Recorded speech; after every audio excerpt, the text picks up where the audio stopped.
ನಾಯಕ ಜನ್ಮದಿನವನ್ನು ಅದ್ಧೂರಿಯಾಗಿ ಆಚರಿಸಲಾಗುವುದು. ಹನುಮಂತ್ ನಾಯಕ್ ಮಾಜಿ ಸಚಿವ ಶಿವನಗೌಡ ನಾಯಕ್ ಅವರ ಜನ್ಮದಿನವನ್ನು ಜುಲೈ 14ರಂದು ಕವಿತಾಳ ಪಟ್ಟಣದಲ್ಲಿ ಅಭಿಮಾನಿ ಬಳಗದ ವತಿಯಿಂದ ಅದ್ಧೂರಿಯಾಗಿ ಆಚರಿಸಲಾಗುವುದು ಎಂದು ಕೆಎಸ್ಎನ್ ಸಾಮಾಜಿಕ ಸೇವಾ ಸಮಿತಿ ನೇತೃತ್ವದಲ್ಲಿ ನಡೆದ ಪತ್ರಿಕಾಗೋಷ್ಠಿಯಲ್ಲಿ ಸಮಿತಿಯ ಮುಖಂಡ ಹನುಮಂತ ನಾಯಕ್ ತಿಳಿಸಿದರು. ಲಿಂಗಸಗೂರಿನ ಪತ್ರಿಕಾ ಭವನದಲ್ಲಿ ಶನಿವಾರ ನಡೆದ ಪತ್ರಿಕಾಗೋಷ್ಠಿಯಲ್ಲಿ ಮಾತನಾಡಿದ ಅವರು, ಮಾಜಿ ಸಚಿವ ಶಿವನಗೌಡ ನಾಯಕ್ ಅವರ ಜನ್ಮದಿನದ ಅಂಗವಾಗಿ ವಿವಿಧ ಧಾರ್ಮಿಕ, ಸಾಮಾಜಿಕ ಹಾಗೂ ಸಾರ್ವಜನಿಕ ಕಾರ್ಯಕ್ರಮಗಳನ್ನು ಹಮ್ಮಿಕೊಳ್ಳಲಾಗಿದೆ. ಜಿಲ್ಲೆಯ ವಿವಿಧ ಭಾಗಗಳಿಂದ ಅಭಿಮಾನಿಗಳು, ಸಾರ್ವಜನಿಕರು ಹಾಗೂ ಗಣ್ಯರು ಕಾರ್ಯಕ್ರಮದಲ್ಲಿ ಭಾಗವಹಿಸಲಿದ್ದಾರೆ ಎಂದು ಹೇಳಿದರು. ಕಾರ್ಯಕ್ರಮದ ಮುಖ್ಯ ಅತಿಥಿಯಾಗಿ ಚಿಕ್ಕಮಗಳೂರಿನ ಗೌರಿಗದ್ದೆ ಆಶ್ರಮದ ವಿನಯ್ ಗುರೂಜಿ ಭಾಗವಹಿಸಲಿದ್ದು, ತುರ್ವಿಹಾಳದ ಅಮೋಘ ಸಿದ್ದೇಶ್ವರ ಮಠದ ಪೀಠಾಧಿಪತಿ ಮಾದಯ್ಯ ಗುರೂಜಿ ಅಧ್ಯಕ್ಷತೆ ವಹಿಸಲಿದ್ದಾರೆ ಎಂದು ತಿಳಿಸಿದರು. ಈ ಸಂದರ್ಭದಲ್ಲಿ ಉತ್ತರ ಕರ್ನಾಟಕ ಭಾಗದ ಅಭಿವೃದ್ಧಿಗೆ ಸಂಬಂಧಿಸಿದಂತೆ ನವಲಿ ಸಮತೋಲನ ಜಲಾಶಯ, ತಿಂತಣಿ ಬ್ರಿಡ್ಜ್ ಜಲಾಶಯ ಯೋಜನೆಗಳ ಶೀಘ್ರ ಅನುಷ್ಠಾನ ಹಾಗೂ ಈ ಭಾಗಕ್ಕೆ ಏಮ್ಸ್ ಆಸ್ಪತ್ರೆ ನಿರ್ಮಾಣವಾಗುವಂತೆ ಎಲ್ಲರೂ ಒಗ್ಗಟ್ಟಿನಿಂದ ಸಂಕಲ್ಪ ಮಾಡಬೇಕಾಗಿದೆ ಎಂದು ಹನುಮಂತ ನಾಯಕ ಕರೆ ನೀಡಿದರು. ಪತ್ರಿಕಾಗೋಷ್ಠಿಯಲ್ಲಿ ಜಗವತಿ ವೀರೇಶ್, ಚನ್ನಬಸವ ಹಿರೇಮಠ, ಅಜಯ್ ಕುಮಾರ್ ಹಾಜಪ್ಪ, ಕೆಎಫ್ಸಿ ಮಹಮ್ಮದ್ ಚಾವೂಸ್ ಸೇರಿದಂತೆ ಸಮಿತಿ ಪದಾಧಿಕಾರಿಗಳು ಮತ್ತು ಮುಖಂಡರು ಉಪಸ್ಥಿತರಿದ್ದರು. ವರದಿಗಾರ ಬಿ ಚಂದ್ರಕಾಂತ್ ಅಂಗಡಿ, ಕಿಷ್ಕಿಂಧ ನ್ಯೂಸ್, ಲಿಂಗಸಗೂರು.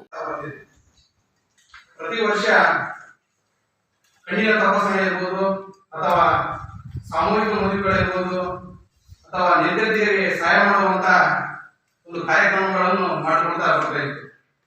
ಆದರೆ ಈ ಬಾರಿ ಕೆಎಸ್ಎನ್ ಸೇವಾ ಸಮಿತಿ ವತಿಯಿಂದ ಜುಲೈ 14ರಂದು ನಡೆಯಲಿರುವ ಕಾರ್ಯಕ್ರಮದಲ್ಲಿ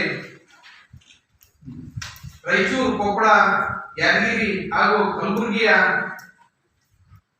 ರೈತ ಕುಟುಂಬಗಳಿಗೆ ಇವತ್ತು ಸಾಕಷ್ಟು ತೊಂದರೆಗಳು ಅನುಭವಿಸ್ತವೆ.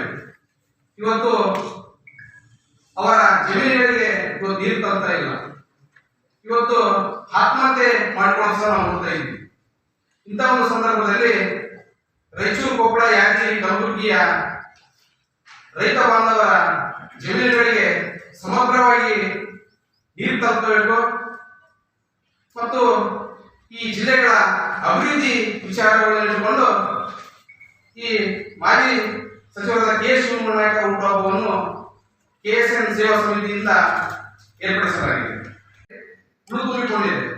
ಪ್ರತಿ ವರ್ಷ ಲಕ್ಷಕ್ಕೂ ಹೆಚ್ಚು ಕ್ಯೂಸೆಕ್ ನೀರು ಸಮುದ್ರ ಪಾಲಾಗ್ತಾ ಇದೆ.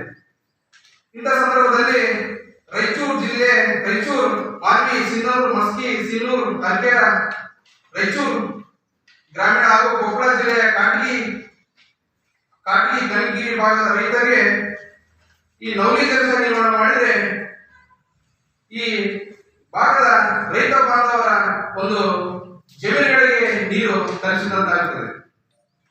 ಎರಡನೇ ಸಂಕಲ್ಪ ಏನಂತಂದ್ರೆ